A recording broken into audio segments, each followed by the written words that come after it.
Musugot ba mo nga patyon ang inyong silingan nga adik o patyon ang inyong 2,000 ka mga baboy nga igbabaligya na? Papilion mo ba? Patyon ning adik nga kawatan kayong dako, sige pagyog pang lungkab og mga balay, o ayuho ni pero patyon ang 2,000 nimo kababoy nga igbabaligya na? Hay may inyong pilion. Oy, tubag. Or ilison lang, patyon ning kawatan ng rape pagyod, kriminal pagyod, tao, o patyo ng imong 2,000 kabuok hiniktan nga igtatari. Asay mo na. Tanawa dire. Ang tao nga di na gani magapos, buang nagyog kaistanan, kay gisudlag yawa, giayo ni Hesus, o gibugti niya ang 2,000 kabuok baboy nga maoy gidagmalan sa yawa. Gipapahawa ni Hesus ang yawa gikan sa usa ka tawo, apan iyang gitugutan nga patyon sa yawa ang 2,000 ka mga hayop. Ngano man kay ang matag tao, unsa man, matag tao anak sa Dios, pero ang hayop dili na anak sa Dios, hinimo ra na sa Dios. Ang tao ray giangkon niya nga iyang anak, ug wa gi tarong nga ginikanan nga ibugti niya ang iyang anak sa iyang hayop or butang. Wa gid ba kung tarong lang yung utok ang ginikanan, pinangga gina niya ang anak kaysa iyang mga hayop o sa iyang mga butang. Pero giyawaan na sa nang ginikanana, aduna sa na siya yawanon nga buhat.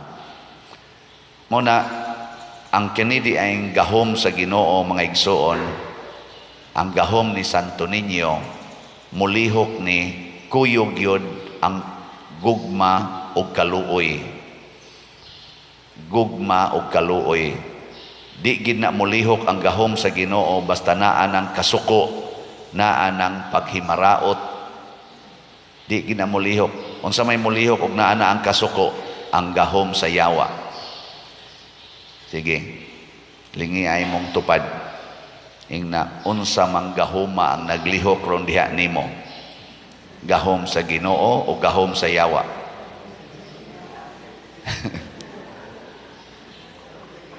Mabitaw na kana bitang moabot ang panahon, bisag mag-istorya patabahig kaning atong relihiyon, magbahin og Bible, unya manag-away na, magsininghagay na, magsaka ng mga tingog. Moingon dayon ko na naggamit nas gahom si yawa og sa kaalam sa yawa. Maglalis ba niya ang gilalisan pulong sa Ginoo? Ana, munang maslipay po ko anang uban nga mag-istorya sila nga pulong sa Ginoo, ang ilang istoryahan lain-lain sila view, pero mga tawa ra. Ana bang lingaw ra sila ba? Ako kana mao na ni gamit og gahom sa Ginoo. Naagi ng gugma og kaluoy. Una kamong mga bana og mga asawa, naa magipanahon nga maglalis mo, di man gina magkatugma ang inyong mga desisyon, di ba?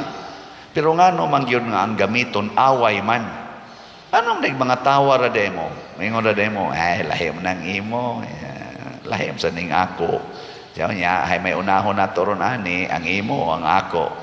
Siya kinsa may unang nanguyab.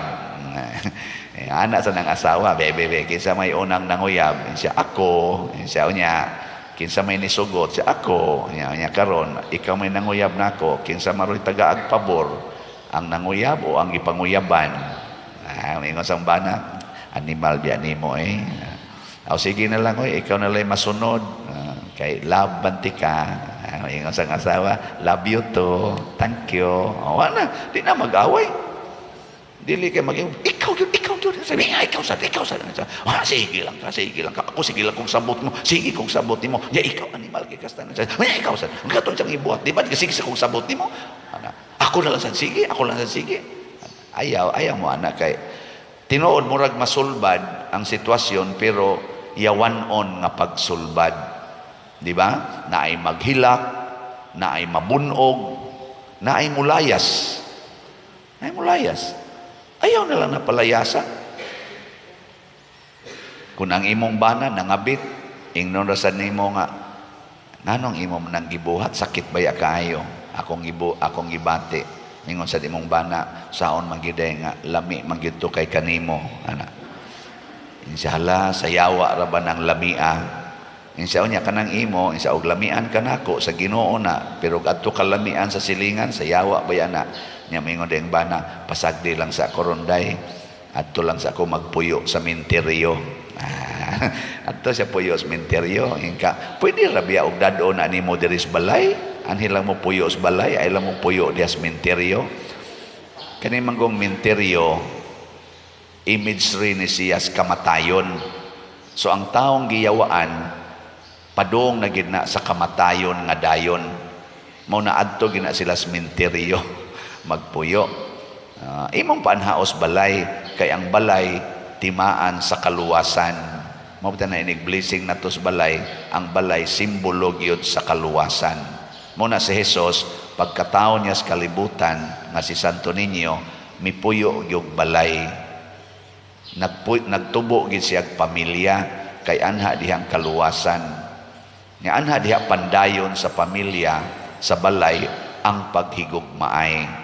Nya dili day pwede papuyon ang kabit. Pwede dili. Na mga yawa ay dili. Ayaw lagi mo ana. Ang ako natanawa ha. Ang matag tao, oy, paminaw mo eh. Gubot ng mga yawanon ay. Hoy, paminaw. Ang matag tao, mo lagi ito'y una na kong gisulti, ang matag tao, anak sa Dios. Sabiya mo eh. Papuyas inyong balay ang kabit sa imong bana. Nya kanang tanan ninyo, mga baboy, mga manok, ihawa na aron ipakaon sa kabit. Nya unsa may mahitabo, ang kabit makonsensya na siya. Siya kabuutan sa asawa. Ikapag yung manglabas iyang mga bulingon, kay bago mang nanganak, yung labhan, niya, kung matog siya, kay gikapoy, ikakadlaon, ikapag yung mubangon, kay mo sayaw-sayaw sa iyang bata, kay magsigi magsakit. Imong atimanon sad, ngayon ginang kabit, ala, kabuutan sa asawa. Dili nako ani makaagwanta, gitorture nako, magtinarom nako sa akong kinabuhi. Last ragid ning akong anak karon. Wala na, maulakaw na siya. Sawan. Kaya. Oy, ambot law ako mananghid ani, pero ako ning i-share ninyo na ini text nako. Father, malingaw jud ko anang imong homily, labi na ginang partig kabit-kabit kay sa tinud anay, Father, sa akong kaminyoon gibuhat ginas akong bana kanang ingon nimo nga magkita-kita og mga DC, maunay bisyos akong bana. Og niabot pag yung panahon, Pader, nga gidagid niya ang iyang kabit sa among balay. Ako pag iyang palungagon para ipakaon sa iyang kabit. Adto pagid sila pag yung duha mo'y magdog dito sa kwarto. Purti na kong hilak, Pader. Pero ako yung gidawat kay niingon jud ko sa kasakit og sa kalipay, sa kahamugaway og sa kapitos, sa sakit ug sa maayong panglawas. Magsigono siya ingon siya una-una, giyawaan ra gid ni sila. Mga ignorante ni sila sa balaod sa Ginoo. Padung na gid ni sila sa impierno. Ginoo, ayaw in taon ko itugot nga mauban ko nila sa impierno. Yun ang kanang klasihas asawa. Wisdom ang gigamit, dili kusog. Dili kanang pakigbugno. Pinaagig kusog, natanawa ang yawa.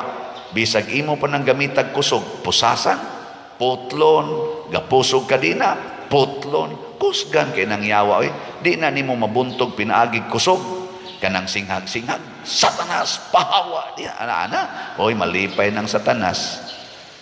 Ang gigamit ni Jesus dili singhag, nakig-ila-ila. Kinsam day nga nimo, ana, panon mi, ana, Lord, ayaw taon may papahawaa. Ingon din Ginoo, okay raman, pero gawas mo dihas tao. Nag-istorya-istorya sila ba? And siya niya, pwede ka, manood mi ang mga baboy. Ingon din si Jesus, sige, suot nga to. Di ba? Friendship sila. Oy. Friendship sila in terms of words and emotion. Pero di sila friendship in terms of action. Lahi og buhat ang Ginoo, lahi sag buhat ang demonyo. Pero nganong awayon man ginaan nato? Di na lang ta mangaway. Di lang sa ta mosunod niya. Ana. So ang gibuhat kuno sa asawa, sige ra jud kuno siya atiman, sige ra gid siya ampo karon kay nanganak man ang babae. Wa man gyoy pamilyang mudawat sa babae kay gikauaw Manila. Siya nida ngadto sa ospital kay ang bana nagtrabaho mas layo. Gida niya sa ospital ang babae, siya pag nagbantay didto. Kay niingon man kunong Ginoo, nagmasakiton ako og imo kong gialimahan. Be, kamo mga asawang ni adinhi saman, okay na ninyo? Oy. Sige man kitag debosyon aning Santo Niño. Unsa man ang inyong gugma? Unsa man na kaabot mo kingon anang klasehas gugma? Duko-duko na hasta liktor siya. Unya ang nahitabo ko ang nahitabo ning lakaw gyud ang babae gikan silang balay og nagpasalamat, naghilak pa gani ko nga dako kay siya damage nga nahimo sa ilang pamilya. Og iya ra sang gitugutan nga mulakaw. Niabot sa gyud kunong panahon nga ang iya kunong bana nagbag-o sad, nangayo sa pasaylo niya. Karon mga sobra na napo katuig. Wan agi siya kadungog nga nagbisyo iyang bana. Gibiyaan pa gyud ang ubang bisyo. Active na kaayo sa simbahan. Pero nakatilaw gyud. Pero importante ba nga mabag-o siya o mas nindot nga maimpierno siya? Ang Ginoo nag-ingon, di gyud ko gusto nga naay usa ka makasasala nga maimpierno. Mas malipay pa ko nga malangit ang usa ka makasasala. Di ba? Mao na si David diri sa unang pagbasa, gibugal-bugalan siya sa tao nga wa gilabot siyang kinabuhi. Gi-accuse siya nga mamumuno sa ilang hari nga wa man ito niya patya ang laim ang taong nakapatay ato. Si David pamanggani mo'y gustong patyon. Gikontra pagid siya sa iyang anak nga si Absalom. Kay murag nangigi tingito sa Absalom nganong si Solomon mo'y iyang gi-appoint nga mo'y nahimo niyang successor. Mo tong ni kudita si Absalom. Wa gyud mo sukol sa David. Likay. Gibato siya atong tao. Ingon siya, sagdi lang, gisugo nas Ginoo. Gisugo nas Ginoo. Ana siya. Kay dako sad kugsa. Unya pinaagin ining akong pagdawat aning iyang bugal-bugal, kaning iyang paghapak og bato nga rin ako, kaning iyang pagsablig og abo nga rin ako. Basin pa, pasayloon ko sa Ginoo og hatagan ko niyag panalangin. Hasta ninduta, no? Muna'y gugma. Muna si Jesus, gitawag gini siya og anak ni David. Kay si David taong matuod, pero ang iyang kasing-kasing, Diyos nun kaayo. Tinood, nakasama sa David. Naam sa siya sala, pero nagpatigbabaw yun ang iyang ka-Diyos nun. Muna inindot kay na tong buhaton. Sige, lingay mong tupad. Ing na kinahanglan, di na kita yawanon ha. Diyos nun na kita. Ing na. Be. kanang mamalit og slat unsa man na Dios nun o yawanon. Naraman din na so manindog na ta.